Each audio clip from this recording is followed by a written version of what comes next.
Samedi 1er février, vous êtes sur la chaîne qui rassemble. Bonjour à tous et bienvenue dans votre journal. À la grande chancellerie de l'Ordre national, 45 personnalités ont été décorées pour leur engagement exceptionnel. Santé, éducation, culture. Des figures marquantes de la nation ont été mises à l'honneur lors de cette première cérémonie annuelle de décoration. Nous reviendrons sur les moments forts de cet événement.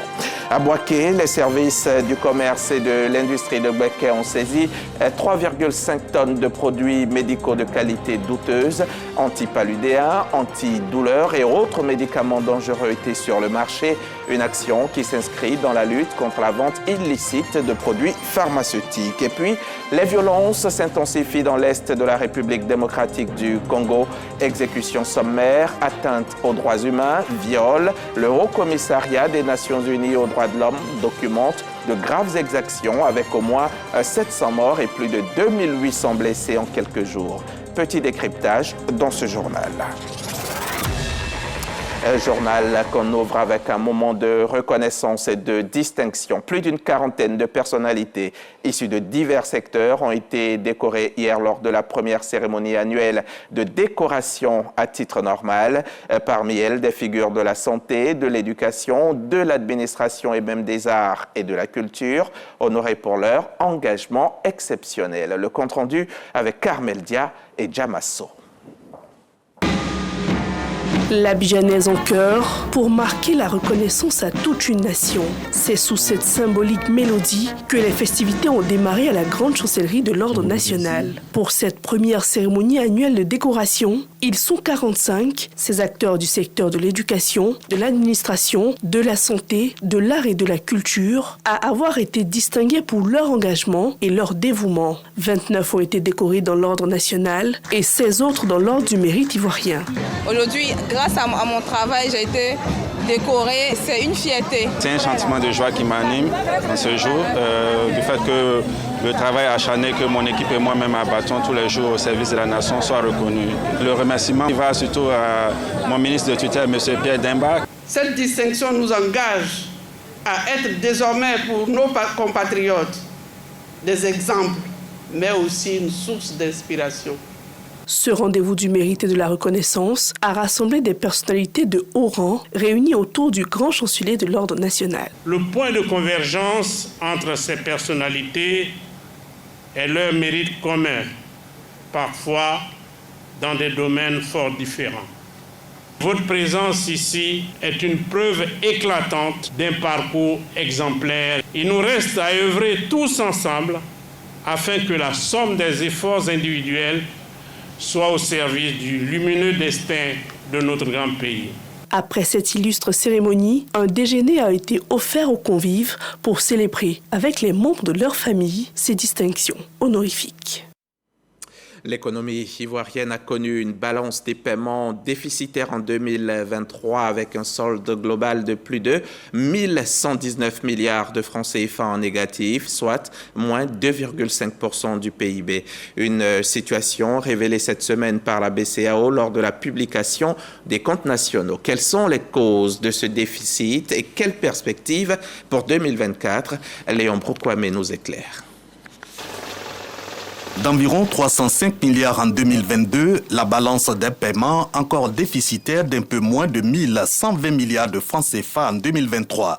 Ce solde des opérations financières entre la Côte d'Ivoire et l'extérieur, le résultat de l'enquête 2024 de la BCEAO auprès des acteurs économiques. L'enquête menée en 2024 en vue de la production des comptes extérieurs au titre de l'année 2023 s'est déroulée auprès d'un échantillon de 848 entreprises. Elle a enregistré un taux de réponse record de 95,2% contre 94,8% l'année précédente. Ce déficit de la balance des paiements, le reflet de la faible production mondiale située en 2023 à 3,3% après 3,5% en 2022, selon le ministre des Finances et du Budget. La croissance économique attendue pour 2024 est de 6,1% après 6,5% observé en 2023.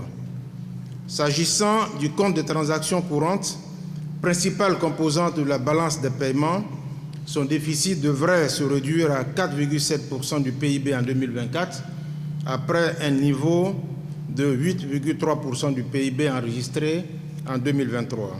Cette amélioration est impulsée par le dynamisme des secteurs d'exportation, notamment le cacao et le pétrole brut.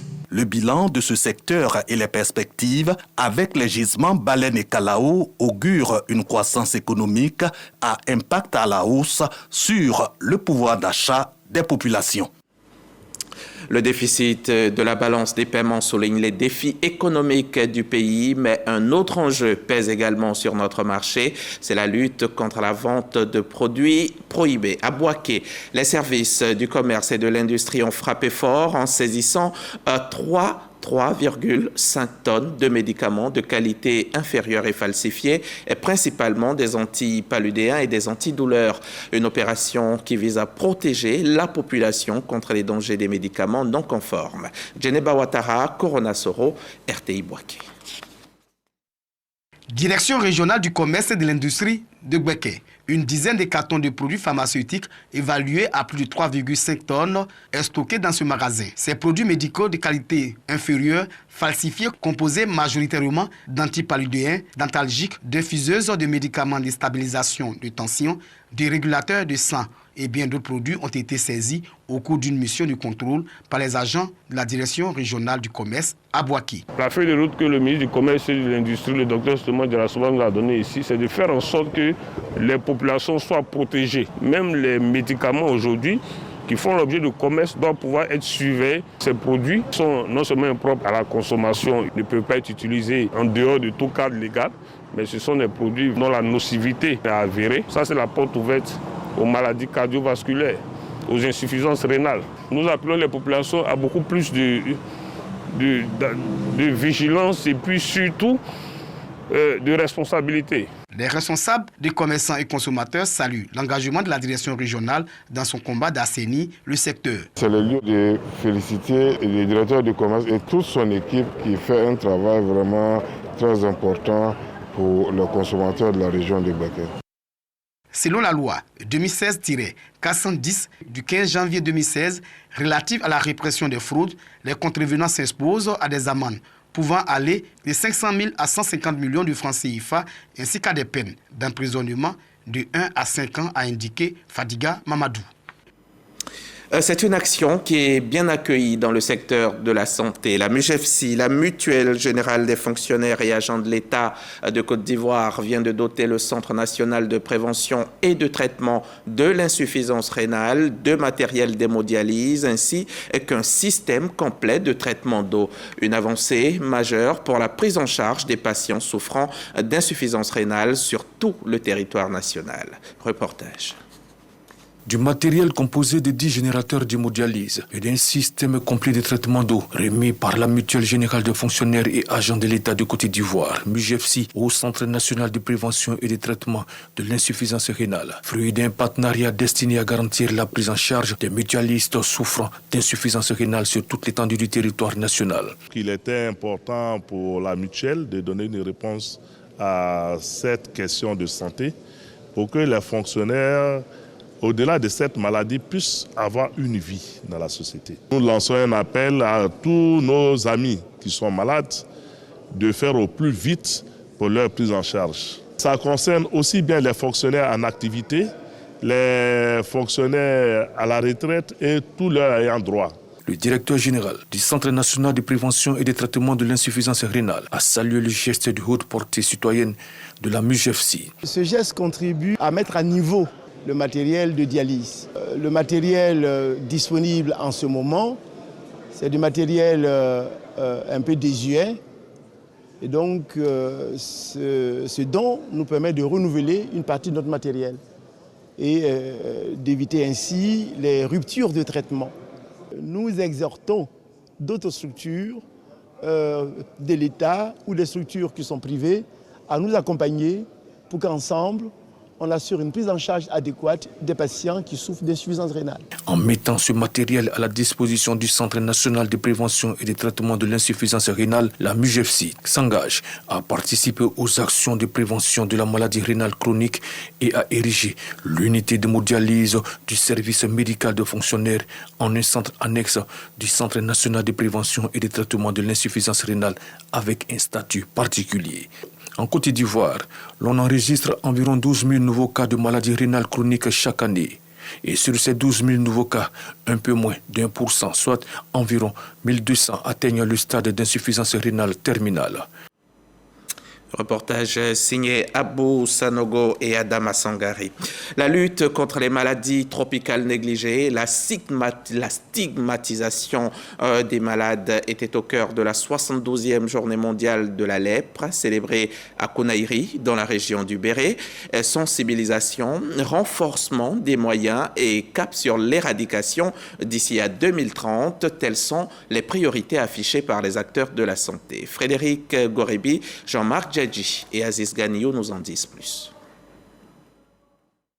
Après Dimbokro en 2024, c'est la ville de Kounaïri qui a accueilli l'édition 2025 de la célébration de la journée mondiale de la lèpre. Placée sous le thème « Unir nos forces contre la lèpre et les autres maladies tropicales négligées », cette 72e commémoration a été l'occasion pour les malades de rendre hommage aux partenaires financiers pour leur engagement aux côtés de l'État ivoirien dans leur prise en charge. L'appui de nos partenaires, notamment la Fondation Raoul Folero et la Fondation Anesvad, qui en seulement un an nous ont permis de mener plusieurs actions concrètes auprès des personnes affectées par les maladies tropicales négligées. Un témoignage qui sonne comme une motivation supplémentaire pour les partenaires. Nous nous sommes attelés avec notre partenaire de l'Union internationale Raoul Folero à initier des projets de forage d'eau en Côte d'Ivoire. Aussi, nous restons persuadés qu'avec une meilleure condition sanitaire et d'hygiène de vie pour les populations, la lèpre sera totalement éliminée de notre si beau pays. Pour le docteur Simone Bleu-Lenné, vice-présidente de l'association ivoirienne Raoul Folero, l'éviction des maladies tropicales négligées du territoire national passe par l'élargissement des cœurs et du champ d'action de tous les acteurs. Nous voyons, en nous réunissant aujourd'hui, que nous ne sommes pas seuls à vouloir continuer la lutte. N'en doutez pas. Nous serons encore plus nombreux demain et nous réussirons. 584 nouveaux cas de lèpre ont été enregistrés en Côte d'Ivoire, dont 548 en traitement à la fin de décembre 2024. Face à ce tableau épidémiologique, le gouvernement s'engage à appuyer la mise en œuvre du plan stratégique Zéro lèpre à l'horizon 2030. L'objectif Zéro lèpre à l'horizon 2030 est à notre portée. Ensemble, intensifions nos efforts pour détecter, traiter et guérir de cette maladie. La visite de l'hôpital général de Kounaïri et la remise des dons aux malades et aux partenaires techniques et financiers ont été le clou de cette 72e journée mondiale de la lèpre. Mais au-delà des maladies, d'autres combats se mènent chaque jour, notamment celui des personnes atteintes de nanisme. Moqueries, difficultés d'accès aux infrastructures et préjugés pèsent encore sur leur quotidien. Pourtant, elles se battent, ces personnes, pour être pleinement intégrées dans la société. On vous propose en cette mi-journée un regard profond sur leur réalité dans ce document signé Khalil Diomandé.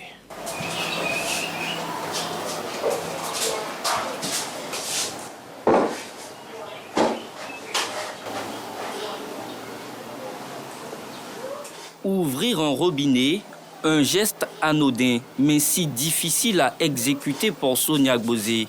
À 44 ans, elle mesure à peine 1,20 m.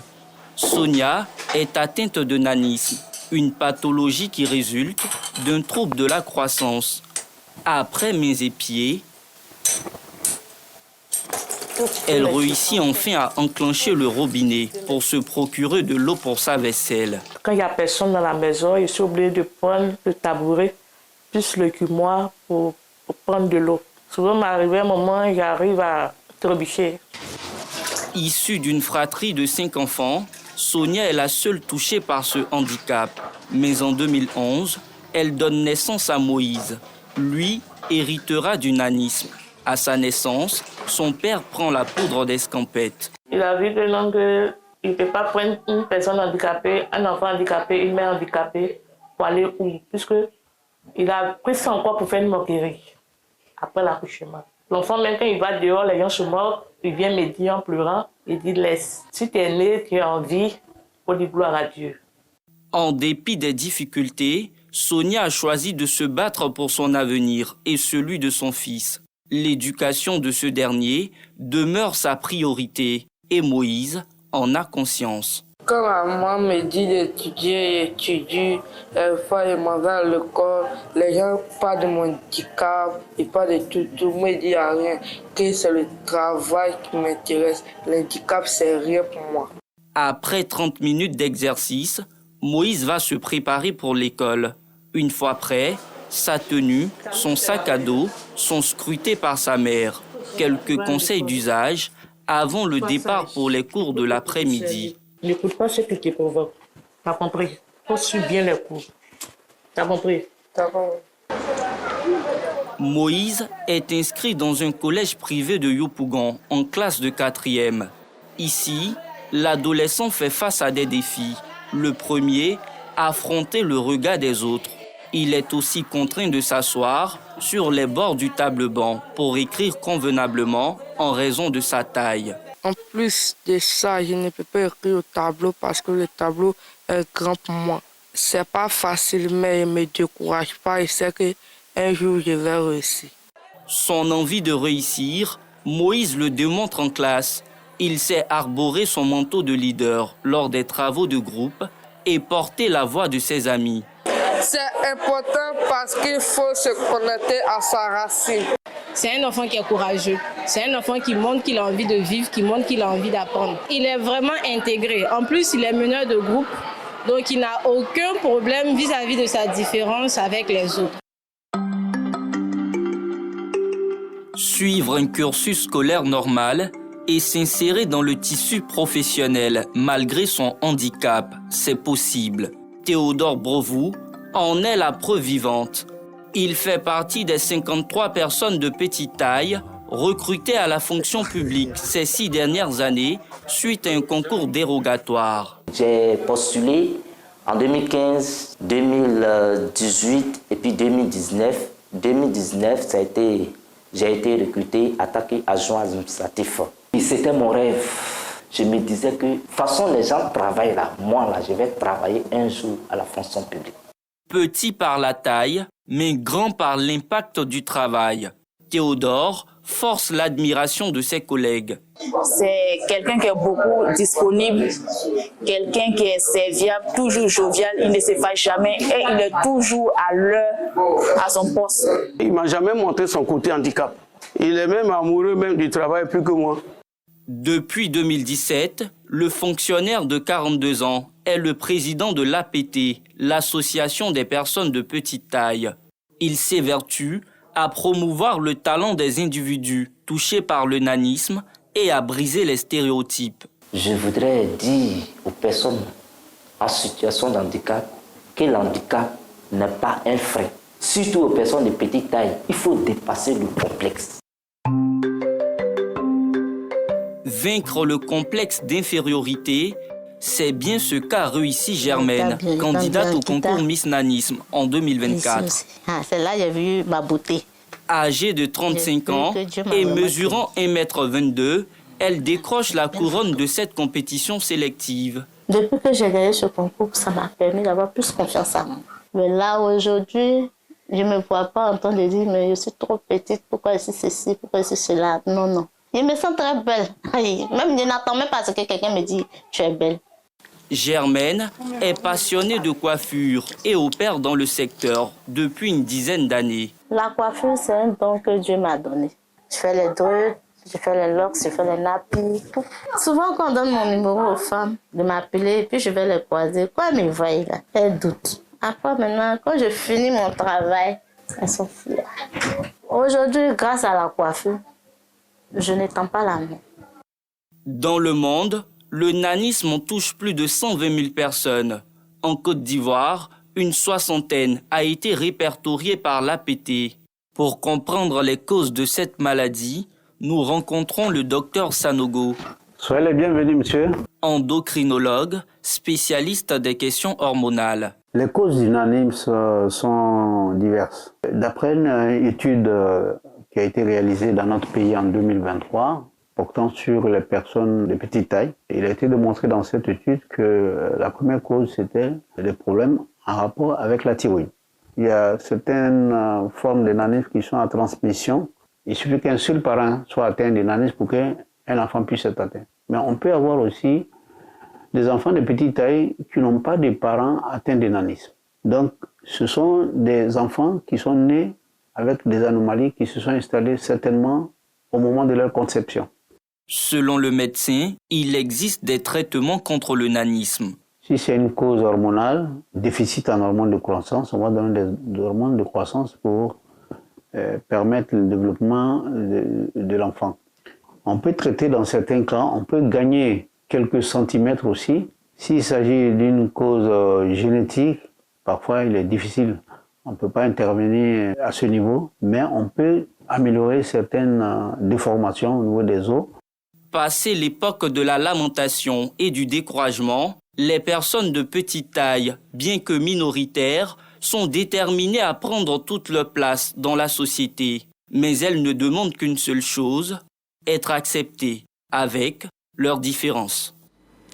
Le nanisme, un handicap, une lutte pour la vie, un document de Khalil Diomandé du service Société de la rédaction. Une meilleure inclusion passe aussi par une relation de confiance entre la police et les populations.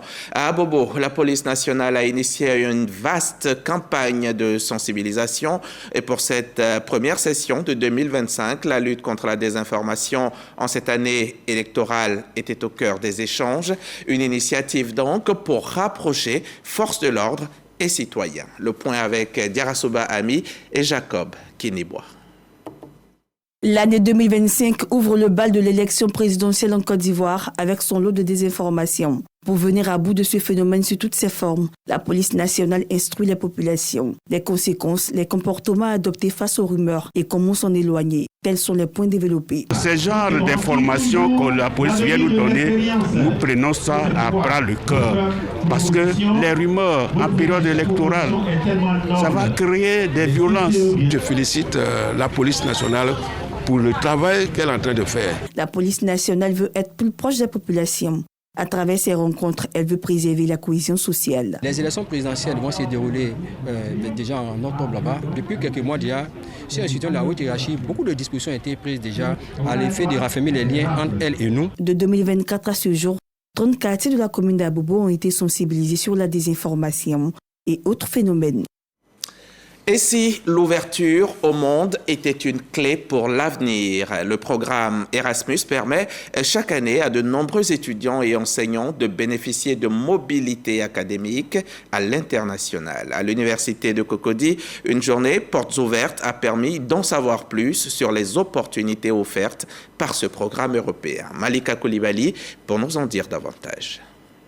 Le ministre de l'Enseignement supérieur et de la Recherche scientifique attache beaucoup d'importance à la question des mobilités des enseignants, chercheurs et étudiants pour une performance optimale. Pour réussir ce pari, une collaboration prometteuse avec l'Union européenne a permis de créer le programme Erasmus, une initiative qui permet d'impacter positivement le savoir-faire et le savoir-être des cibles concernées. C'est un programme qui est né d'abord en Union européenne, donc c'était au sein des États membres des Européens. Et puis nous avons élargi et donc Erasmus+, c'est un programme qui bénéficie de 570 millions d'euros. Ça permet ces mobilités individuelle, mais aussi institutionnelle. Et c'est pour ça que nous voulons faire connaître beaucoup plus ce programme. Le message, c'est vraiment d'encourager les jeunes, de s'informer de comment partir avec ce programme qui est très enrichissant puisque ça permet aux jeunes, évidemment, d'être exposés à d'autres cultures, d'autres façons aussi d'enseigner. Et c'est extrêmement utile pour le parcours futur des étudiants. Ce programme d'octroi de bourses d'études et de performance permettra de renforcer les compétences des potentiels bénéficiaires. C'est une journée qui m'a donné des informations sur comment est-ce que je peux n'est-ce pas, avoir une bourse pour pouvoir continuer mes études à l'étranger. On attend de cette journée d'être mieux outillés, mieux informés. Voilà, savoir comment ça se passe et tout et tout. Je voudrais par ma voix remercier au nom du ministre de l'Enseignement supérieur et de la Recherche scientifique, Madame l'ambassadrice, pour l'accompagnement de l'Union européenne. Pour l'heure, plus de 50% des bénéficiaires de ce programme de mobilité individuelle et institutionnelle sont issus de l'université Félix Houphouët-Boigny de Cocody. Cette journée porte ouverte intervient après les éditions précédentes initiées dans les universités polytechniques de San Pedro, Jean Laurugnon Dédé de Daloa et Alassane Ouattara de Boaké. L'engagement citoyen lui aussi était à l'honneur cette semaine. La jeune chambre internationale Abidjan Étoile a tenu sa rentrée solennelle marquée par la prestation de serment des membres de son comité directeur local. Un événement placé sous le signe du leadership et de l'impact communautaire. Yves Niazalé, Davis Oyo, Kader Bachil, Issa Dambélé. Au nombre de 13, il constitue le nouveau bureau de la jeune chambre internationale Abidjan Étoile. Ce jour, ils prêtent serment à l'occasion de leur rentrée solennelle. Pour ce mandat, Abdoulaye Sanogo entend mettre un accent particulier sur le talent au service de la communauté. L'année 2025 sera marquée par les élections au niveau national de notre pays. Donc pour cette mandature, nous avons des projets phares. Mais essentiellement, c'est la semaine de la cohésion sociale, qui est une semaine dédiée à la cohésion autour du thème des élections apaisées. Et cette semaine se déroulera en plusieurs phases. Il y aura la formation des leaders de jeunesse des partis politiques. Il y aura des séances de dons de sang.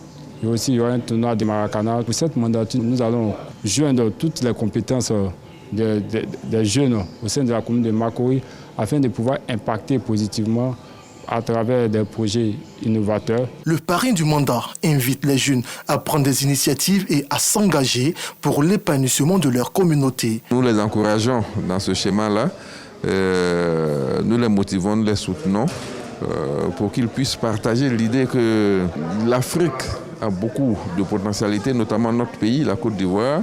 Pour nous, membres jeunes chambres, qui sommes une association à caractère citoyen, il est bon en loi pour nous de mettre la main à la pâte aux côtés de nos gouvernements pour œuvrer pour des élections sans violence. La jeune chambre internationale Côte d'Ivoire compte à ce jour 64 sections à travers le territoire national et revendique environ 2500 membres. Place maintenant à un tout autre univers, celui de la musique. En Côte d'Ivoire, le reggae prend une nouvelle dimension avec la première édition des Awards du reggae ivoirien. Une cérémonie qui a réuni le week-end dernier à Blocos, Cocody, les acteurs majeurs de ce genre musical. Artistes, producteurs, animateurs et médias. L'objectif, c'est valoriser le talent local et renforcer l'ancrage du reggae dans la culture ivoirienne. Ahmed Traoré, reportage. La cérémonie de lancement de la première édition des récompenses des acteurs du reggae ivoirien dénommée Ivory Reggae Awards a tenu toutes ses promesses. Cette rencontre tenue à l'espace AZK, live à Blocos, ambitionne de récompenser les figures majeures du reggae en Côte d'Ivoire. Également, de mettre en lumière les multifacettes de ce genre musical. Cette nuit s'ouvre la compétition pour l'année 2025 et donc on se retrouvera sûrement en janvier prochain pour faire le point et le bilan, le meilleur album, le meilleur single, la meilleure production vidéo, la meilleure prestation live, toutes les, on va dire, les spécificités de notre musique vont être récompensées. En plus de célébrer les artistes, le lancement de cette première édition a honoré les musiciens, les réalisateurs, les médias et autres piliers du reggae ivoirien. Pour cette première édition, le comité d'organisation a bien voulu nous décerner un prix de reconnaissance pour tout le soutien que nous apportons. Et ce prix nous va droit au cœur. Nous avons été très honorés, surtout que le mouvement est il n'y a pas vraiment longtemps et reconnaître déjà nos mérites. Je Vraiment, je pense que c'est un honneur que le comité d'organisation nous a fait. Et nous sommes là ce soir encore pour montrer à tous les acteurs du reggae que nous serons toujours là et les assurer de notre soutien indéfectible. Pour les organisateurs, cette distinction marque le début d'une nouvelle ère pour le reggae ivoirien. Ils n'ont pas manqué de rendre un vibrant hommage à ceux qui, dans l'ombre ou sous les projecteurs, font vivre le reggae en Côte d'Ivoire. Un mot d'actualité internationale pour refermer ce journal. En RDC, exécutions sommaires, atteintes aux droits humains, viols ont été documentés par le Haut Commissariat des Nations Unies aux droits de l'homme. Au moins 700 personnes ont été tuées et plus de 2800 ont été blessées lors des combats dans la ville de Goma entre le dimanche 26 et le jeudi 30 janvier dernier, selon un décompte des Nations Unies. Le porte-parole du Haut Commissariat aux droits de l'homme des Nations Unies, Jeremy Lawrence, est revenu sur les exactions. Depuis le début du conflit, des bombes ont touché au moins 2 camps de déplacés, faisant des blessés parmi les civils. L'exécution sommaire d'au moins 12 personnes par le M23 a également été documentée. Voilà qui met fin à cette édition. Merci de l'avoir suivi. Merci surtout de votre grande confiance et à demain pour le grand journal du dimanche.